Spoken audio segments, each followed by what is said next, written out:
অনেক নামাজি লোক দেখবেন নামাজ পড়তে পড়তে কপালে কালো দাগ ফেলে দিচ্ছে, বাসায় বউয়ের সাথে খারাপ আচরণ করে, খিটখিটে মেজাজের, প্রতিবেশীর সাথে শুধু ঝগড়া, কলিগদের সাথে ঝগড়া, মারামারি, দুঃসম্পর্ক, এরকম আছে না? নাই বলেন, আছে না?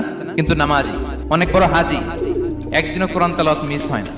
তো এত আবাদত করেও সে ইসলামের আসল এসেন্সটাকে ধরতে পারেনি। বিষ্ণু বললেন সবচেয়ে বেশি জান্নাতে প্রবেশ করাবে যে দুটি আমল, একটি হচ্ছে তাকওয়াল্লাহ, আল্লাহর ভয়, আরেকটি হচ্ছে উত্তম আচরণ, সর্বোত্তম আচরণ। তো আমরা যেন উত্তম আচরণের অধিকারী হই, আমার স্ত্রীর সাথে যেন ভালো আচরণ করি, প্রতিবেশীর সাথে যেন ভালো আচরণ করি, ছেলে মেয়েদের সাথে যেন আমাদের অ্যাটিটিউডটা ভালো থাকে, আচরণটা ভালো থাকে, কলিগের সাথে যেন ভালো থাকে। বিশ্বনবীর আচরণ যেমন ছিল তেমন আচরণ যেন আমরা গড়ে তুলতে পারি। আওয়াজ করে পড়ুন আমিন।